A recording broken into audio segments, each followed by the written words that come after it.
Hi, I'm Dr. Amy Robbins, and welcome to Life, Death, and the Space Between podcast. I'm a licensed clinical psychologist and medium, and here we explore life, death, consciousness, and what it all means. Today, I have another episode of something I have never covered before, so I'm really excited to talk about this topic. Over the past 20 years, Father Nathan G. Castle, OP, says he has helped at least 250 people who have died suddenly adjust to the afterlife. These victims of fires, automobile accidents, shootings, stabbings, and drownings came to him in dreams seeking help for resolving their interrupted death experiences. And although such contact with the other side was not something he sought out, Father Nathan has come to believe that providing such help is something the Holy Spirit has given him to do. His books, Afterlife Interrupted and Afterlife Interrupted 2, are both available now. Welcome, Father Nathan. Great to be with you. Thanks for having me. Thank you so much for everybody who has supported the podcast. So there's so many ways you can support the podcast and the work that I'm doing. One, you can spread the word. This podcast has grown completely organically. It is all because of you all sharing the podcast. And we are coming up on 1 million downloads, which is amazing. Other ways that you can support the podcast is through Patreon. So if you would like to become a patron, you can go to Patreon, put in Dr. Amy Robbins. You can find different tiers to support the podcast at the $5, $10, or $20 level, or any other denomination. And my $20 supporters do get once quarterly Zoom calls with me. They've been fabulous. If you benefit from the podcast, if your life has shifted or changed as a result of the podcast, please help me continue to help you have on these great guests. Also, follow me on Instagram, Dr. Amy Robbins. I love hearing from my listeners. And lastly, rate, review, and subscribe. Thank you all for all of your support, for all of your love, for all of your helping to collectively raise the consciousness of this planet. I am so incredibly grateful. So this topic is fascinating to me. And I think some people, for so many people, this is something that they fear very deeply, is that they are going to get stuck. I'm using that word in quotes, or what you call an IDE, an interrupted death experience. Can you tell us or help us explain what that means and how it occurs? Back in college, I'm 66 years old, but when I was in college, I read Raymond Moody's Life After Life. And he, of course, did the listening work and the sociological work of bringing together stories. And he invented the phrase, the near-death experience, NDE, that many people are familiar with. People have going out of body, perhaps to a heart attack or, something going wrong in a surgery or whatever, some event that made their consciousness separate from the body, spend time outside of the body, having experiences that often involved a sense of going through a tunnel or down a road, maybe meeting deceased loved ones or religious figures, having some sort of conversation. And because they didn't finish dying, they nearly died, but there's some point at which they're told to go back. It's not your time. I think a lot of your listeners are probably familiar with that narrative. I wanted the interrupted death experience to kind of sit next to that, because the experiences that happen to me are people come in a dream and show me how they died violently. So a lot of car crashes in the intro that you just did, shooting, stabbing, drowning, falls, any ways that people can. They're not very many of mine are natural events like heart attacks. They're mostly unnatural ones, traumas. Gotcha. They come and they show me a little video-like thing in a dream, a little narrative. They do a nice job of not terrifying me. I'm not waking up screaming. Yeah, I would imagine that would be difficult to see. Well, they mostly buffer it, they're coached that way. They're told, now that this is a nice man, don't disturb him too much. Just tell him what you need to with not too much gore. Then I write the dream down as I received it. I pray to them briefly and just say, I think I got what you tried to send me. Very soon I'll get with some prayer partners and we'll see what we can do to help you. I have regular prayer partners with whom I meet, some in person, and because of the pandemic, a lot of them have been on Zoom. We go into prayer and I'm very conscious of protecting myself and my prayer partners. I don't pick up hitchhikers here or hereafter. I don't think it's necessarily safe to allow any spirit in. And so there's some protective prayer involving Michael the Archangel, and I'm a Catholic Christian. I go to Mary, Mother of Jesus, a number of the Christian saints. Anyway, beings of light that surround us to keep us safe. We quietly read the story that was received in a dream a couple of times, and then I can allow them to speak through me. That common parlance for that would be channeling. Although in my church, that's a radioactive word. And so I don't refer to myself, you refer to yourself as a medium. That's another one that in my church can be upsetting to folks. So I use the Judeo-Christian tradition of prophecy. You're from the Jewish faith, aren't you? Correct, yes. Well, you know, the prophets like Isaiah, when you read from the prophet Isaiah at public worship, the first part of it might be narrative. The prophet Isaiah went from this town to that town doing this or that. Then he might speak in his own voice to someone. And then at some point, he might allow the voice of God to move through him. So when I teach lectors how to read that, you have to do it in 3 different voices, like you would read the 3 Little Pigs or Little Red Riding Hood or something. You don't use the same voice all the time. Well, anyway, I allow the voice of my voice to be borrowed by the person who needs to tell their story. I'm co-conscious with them, alert the whole time, free to stop if I please, and I just let them talk. They don't come to us until they're ready to move from one plane in the afterlife to the next.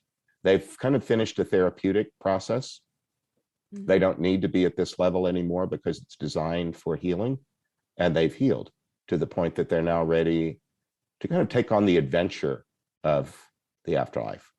So they come to you when they have done, like, how do you explain it? Because I've heard when I've spoken with people who have either had near-death experiences or just people who've researched this work, it's like they have their life review, and then we don't necessarily know what happens after that, because some people who have their life review return and can report on it, and those that don't return obviously don't return through near-death experiences. So they keep going. Right. So for these folks that get stuck, do they have their life review? Are they waiting for that? Are there some sort of, when you talk about healing, what kind of healing are you referring to? Is it healing of like the trauma of being quickly snapped out of your body? Yeah, that can have a lot of different components to it. You know, oftentimes people who die in a trauma die with other people in the same trauma. A plane crash that kills a lot of people, or these mass shootings and stuff. But that doesn't mean that everybody experiences it the same way, because we're all so different. And we have different, we're different parts of our life. Sometimes people will be in a trauma loop where they will focus on some very frightening thing. Sometimes people that are in rollover car accidents that take their life end up rolling and looping in that for a while. They're not punished. They just need to learn how to move out of that recurring thought loop. People do that in this life. It's not just about dying. I mean, you must know somebody that has a persistent thought that keeps circulating in their head that saddens them or causes their life to be troubled. So is there any theme that you find around souls that do get stuck, or what causes them to get stuck? That's one of them, just simple looping. And then one of the ways out of that is to be kind of cajoled into taking a break. Okay, you're very used to doing that, but could we just for a moment pause and do this other thing for a little bit? You can come back to that if you need to.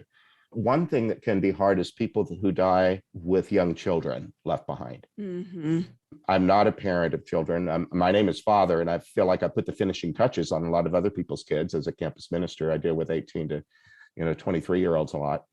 I like that, finishing touches. Sometimes after they have young dependent children, their reason for being becomes getting these children raised to adulthood. And it kind of overrides a lot of other roles. And then if that's taken away from them really abruptly, they feel like so cheated. I thought my reason for being was to get these kids raised, and now I'm gone. Sometimes they're angry at God. however they think of God or source or, universe or whatever, whoever is in charge of all this, somehow or another, it involves calming down. I'm really big on personal freedom. The ability to really choose freely involves a certain calm, to be able to rationally look at options and not feel pushed in the direction of something because of strong emotions. And sometimes people just need to find a way to calm down in the afterlife, and they have helpers to help them do that. So when they come to you, you hear their story, you hear a message that they need help. Yes. And then you have these prayer circles. Yes. And what happens in those prayer circles? How do you release them from? Well, to begin with, they're vetted. And so we're never dealing with anybody who is unprepared. They've all been vetted. They've been cared for by a team of caregivers. Even you mentioned earlier the life review. Mm-hmm. That might have been one component of what they needed to do. Got it. Okay. But they're steered in the direction of freedom and truth. Sometimes we can exaggerate something. It's not that it isn't untrue. It's just that we exaggerate it so much that it begins to have a kind of falseness about it. Mm-hmm. So sometimes they just need help recognizing their new circumstance and the new freedoms that are available to them. Maybe they want to look back and they want to be involved in the life of the family they've left on earth. They can learn a little bit about how to do that, but it's important to be in the present moment and not spend too much time looking over your shoulder. So there's some balancing that's not that different from the life that we're living now. Anyway, they only come to us if they've been vetted that they're ready. They even call it getting in your line, like waiting a turn. I think about that movie Soul. Did you see that movie? Everybody's recommending that to me. And I've got to see it. I just haven't done it yet. Maybe that'll be on my summer list. It's so cute, but they're all waiting in line, these little souls. It's funny because when I was a little kid, are you familiar with the word purgatory or the idea of it? Yeah, sure. Mostly Catholic thing. I don't know that many people outside of Catholic practice think of that. But I was a little Catholic kid and I was told that I had powerful prayers because God listens to the prayers of children with great energy. And both of my aunts were Dominican nuns who taught first grade. And I was just surrounded by really good mentoring. And I was taught that we could pray for souls after they died and we could help them move from purgatory to heaven. It seemed like, moving across an international boundary. And that if your prayer was the one that got somebody into heaven, you'd have a friend for all eternity. So I was very earnest about that. I fell asleep every night praying for whoever was closest in line. So is that where these souls would say they are, is in purgatory? They don't really use that language. Okay. And of course, death is universal. I'm not dealing with just Catholics or Christians or Americans. It's kind of, all over the board. But it isn't inappropriate. Purgatory, well understood. The word just means cleansing. And that's one of the ways that people can think of moving through life's messiness. I think of those car washes, like how you progress in the car washes, you put your car in neutral. I'm going to use that. Yeah. And it starts with the powerful spray, and then when you go in, you pay for the high price one. It has more stuff. Right. You get the thing on your tires and wax and all that. Yeah, I'll use that. So okay, so they're progressing. So there's not really this. They're not necessarily stuck in a hell place or a bad place. Well, they can be in an unpleasant place. I mean, being stuck in a trauma loop is not pleasant.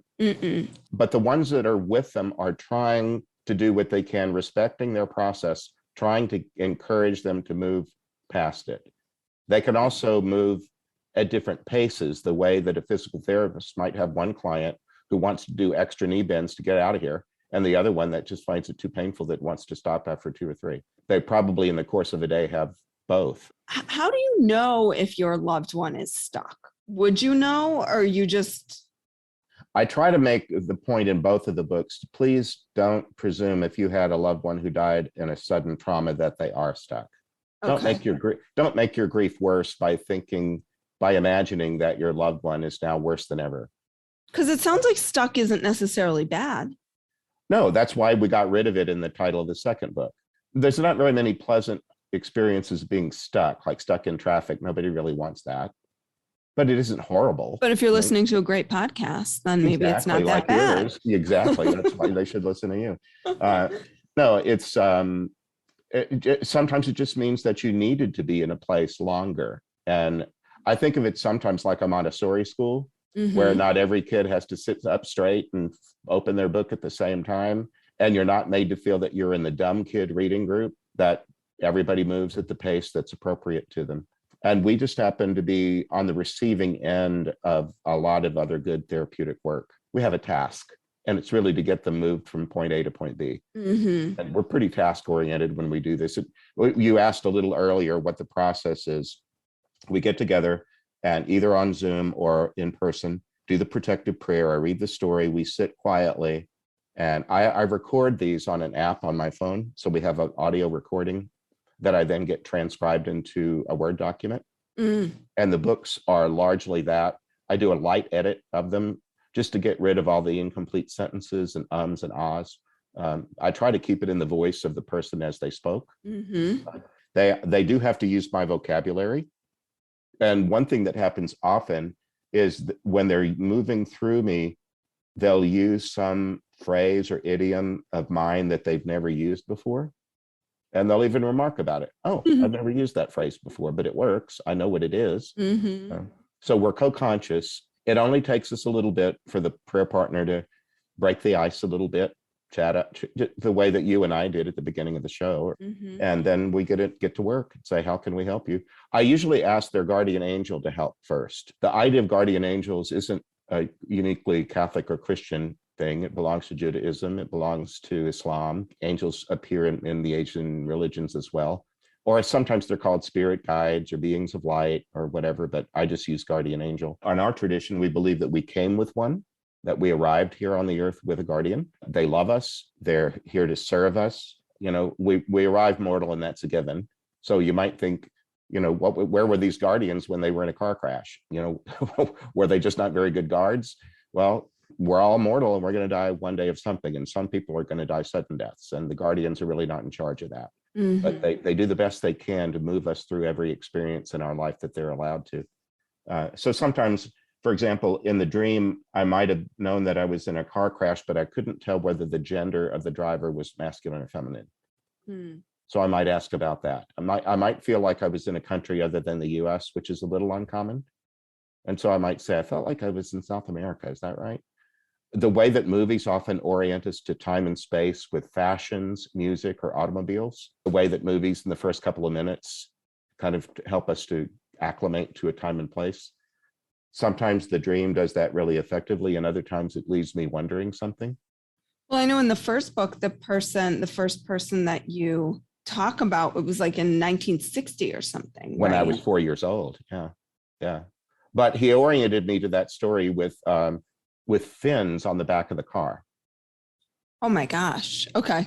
You know, and I could tell from the grill of the car that it was from the late 50s or early 60s. So anyway, sometimes I'll ask the guardians, and they do something sort of like a mic test, the way that you do when you begin a podcast. Can you hear me?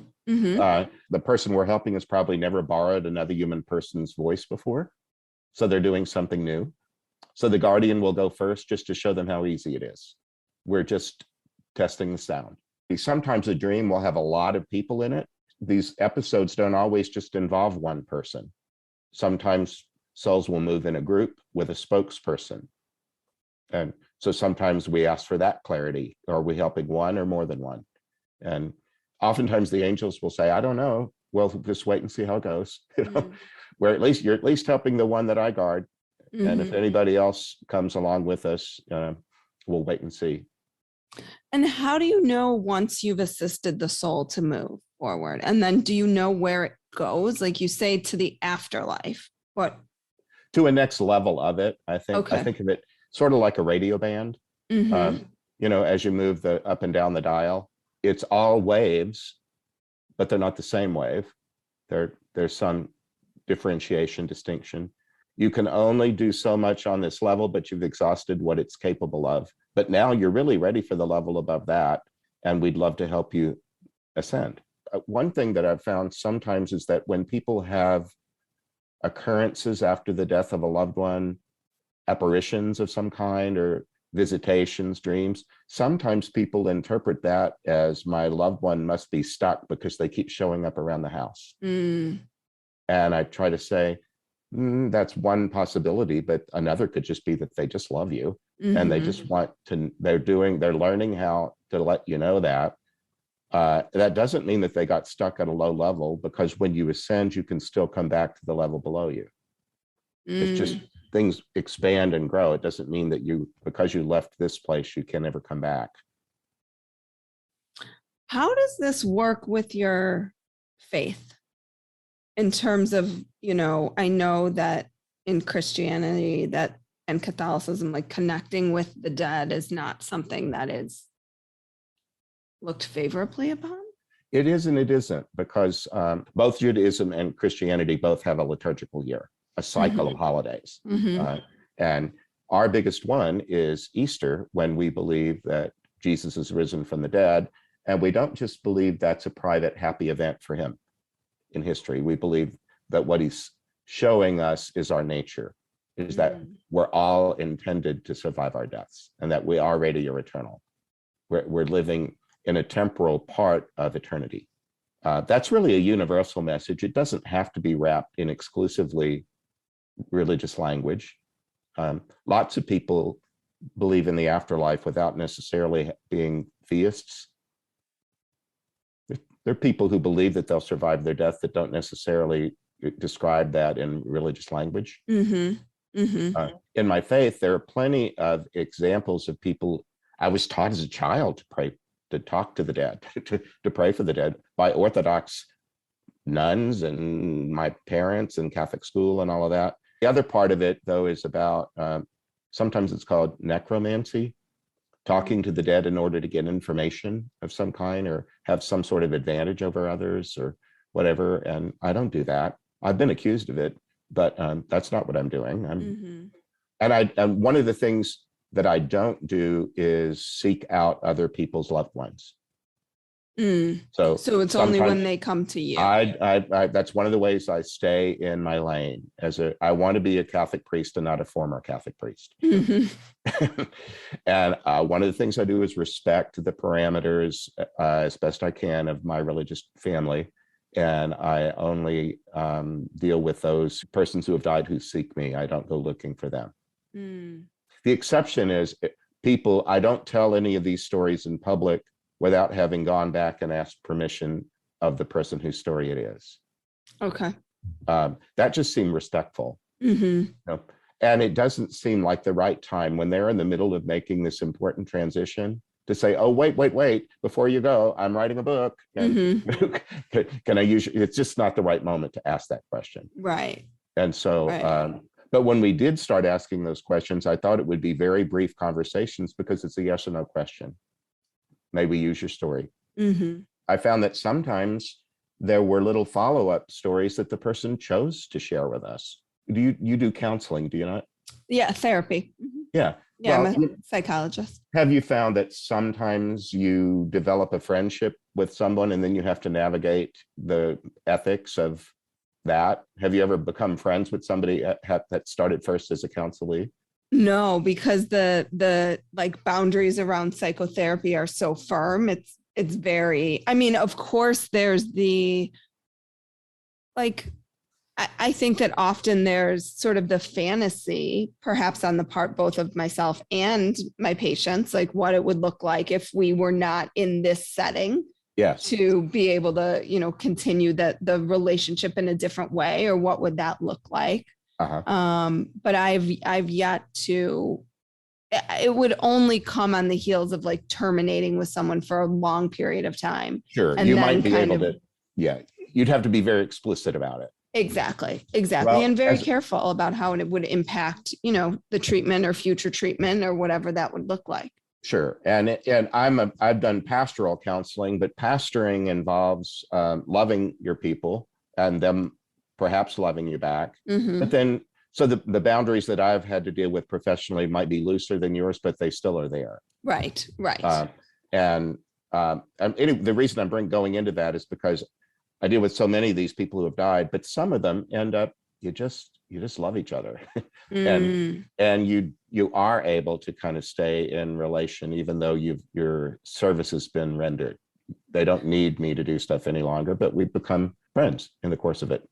Do they ever bring you to their living loved ones to say, let them know this, or I need to tell that, or they haven't yet. I've wondered over the years if that's ever going to be a way that this moves in the future.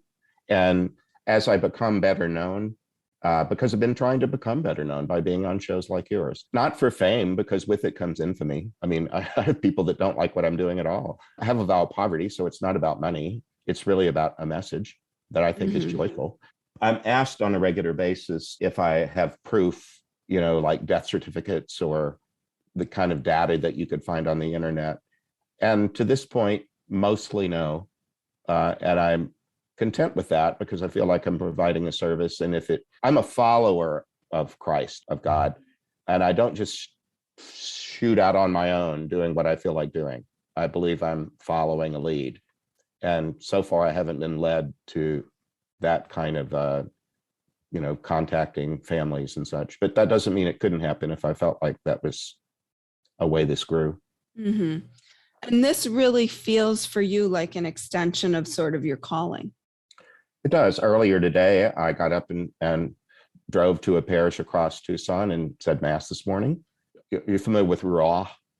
The word Ruah in Hebrew, that means breath of God, where we believe the Spirit is God's breath and that we can all breathe it in. So I'm doing some teaching about that. I teach biblical courses online. I do a lot of other things that are not related to this explicitly, but this is important. Well, and I think it gives people hope that there is, that there is this afterlife, that we do go somewhere else, that when we die, the physical body perhaps dies, but the rest of us does not. And then some of it comes from quantum physics. Have you done any delving or reading in that area? Are you familiar with quantum theology? There begin to be theologians from different religious traditions who are looking to the science, what science is telling us of quantum reality, and then doing religious and spiritual musing about it, taking their religious tradition and saying, what would these ideas look like alongside the truths of quantum physics? Wow. And that's happening in an interdisciplinary, in a religious way. People are taking all the different world religions and looking at them through the prism of quantum physics. And I'm interested in that. For example, at the University of Arizona, there's a Center of Consciousness Studies. There's a Center of Mediumship. Is that Gary Schwartz? Dr. Yeah, Gary Schwartz is the one mostly doing mediumship, but then there's the Winbridge Institute. And then there are others around the country. I was at Stanford for 7 years. There's a center there. There's North Carolina is a big center for the perceptual studies there. And so I've wondered if I could be a part of that conversation at some point. And if I did, it might push me more in the direction of that kind of proving. If that's where I felt led to go, then I might try harder asking some of these people, at least in the follow-up interview, do you think you ought to let us know anything about your last home address? Date of birth, date of death. Father, can we switch gears here and do some quick speed round questions? Of course, yeah. Just some fun questions for my listeners to maybe know a different side of you. Okay, sure. Spirituality means? I'm big on etymology. Spirit means breath, respiration, inspiration are the same word. So spirituality for me has to do with breathing. What is something most people don't know about you? I play golf. I'm a big sports fan. I'm a Houston Astros fan. I follow all kind of sports. This time of the year, you've got hockey and basketball playoffs. Yeah, you've got it all except college football. Sports and stuff, everything except football. But anyway, I'm a big sports fan, and I came from a family for whom that was really important. What's one thing you're grateful for right now? I think good health. And I just had my annual physical. Amen. And when I go to to a new doctor where you have to fill out reams of paper about all these little boxes of all the different maladies that could be wrong with you, there's almost nothing. And I got to 66 like that. So I'm grateful for that. What's the secret? Breathe in, breathe out, repeat. What book is on your nightstand? It's a Netflix movie that was just up for Academy Award, but it was Dog in the name of it. Oh, yeah. I know what you're talking about. I could go get it. It's a Western set in 1920s Montana. I know what you're talking about. I saw the movie, and my sister is a big reader. I don't read a lot of novels unless my sister gives them to me. And I never go home from her house without novels. I said, I've seen the movie, and she said, yeah, but the writing is so lovely. You really need to read the writing. So that's what I'm reading right now. Nice. What is your favorite spiritual or healing practice? One that helps me a lot is a contemplative sit. It's simple. I was taught to allow only one thing to be in my awareness, and it's a river flowing across the screen of my imagination. For me, it goes from left to right. And you're trying to think of nothing. And of course, as soon as you do that, right, you think everything comes in. Oh, you think of a snack. Well, I have an appetite, but I'm not my appetite. And you let the snack fall in the river and float away. Or you start thinking about, I wonder how long it's been that I've been meditating. I'm in time, but I'm not of time. And I let that float away. Or I start thinking about plans. What am I going to do when I finish meditating? I got to do that email. I got to do it. I think, oh, I have plans, but I'm not my plans. It's just a negation. I've taken to using the clock on my iPhone. I set the timer for 7 minutes just so I'm not tempted to think, how long have I been meditating and how much longer before it's over? I let this iPhone take care of that. Last question. Yeah. What was the most transformative experience of your life? Going on a retreat when I was 18. I didn't even want to go on it. I was in a Catholic high school, and it was a Catholic thing. And we got there and I couldn't leave. They said, the theme for the weekend is, what do you think about your parents? I was 18 years old. I had a very loaded relationship with my dad. When people created the opportunity and swore to listen, I took my turn when it was my turn, and I told my story. And I pretty much went to confession in front of a group. And then they brought in a priest and said, anybody want to go to confession? And I said, well, I could, because I've already kind of done it. I've done the hard work. So I did the formal religious thing. And then when I went to communion at the Mass that concluded it, we believe that we're receiving the fullness of God in the form of food and drink, if you can imagine that. All that God is coming and being inside your body. Well, I'd believed that since first grade. But that day, when I just did nothing but the form of, taking a communion wafer and swallowing it, I had this whole, it's sometimes called a spiritually transformative experience, an STE. Are you familiar with that? Yep. Every cell in my body vibrated, and I felt like out of body, but in the body and surrounded by love. And I started crying, which I never did. It changed everything in it. And I've never, ever, ever thought of God as being distant from me ever since, even though I know God is everywhere and there's some faraway places, but I don't need to start a prayer by talking to, a distant point. I can go inside and say hello in there. And that was the most important thing that ever happened to me. Wow. Well, Father Nathan, thank you so much today for sharing all of these little, just profound experiences that you're having that give so many people, I know, hope that life is eternal, that it does go on, that we are just a physical body, and when we die, we don't die. So thank you. If people want to learn about your work, can you tell us where they can do that? Yeah, the best thing is my website. It's just my name. It's Nathan-Castle, NATHAN-CASTLE.com. So Nathan-Castle.com. As I said earlier, I don't contact other people's loved ones. So don't come to me for that. So don't contact you to contact them. Yeah. If you want to know more about this topic, please read at least one of my books first. They're available on Amazon. They're inexpensive in book form, in e-reader form, and audiobook form. So do that first. I'm mostly on email. So if you go on the website, in the upper left, there's one of those little envelope icons that creates a new email.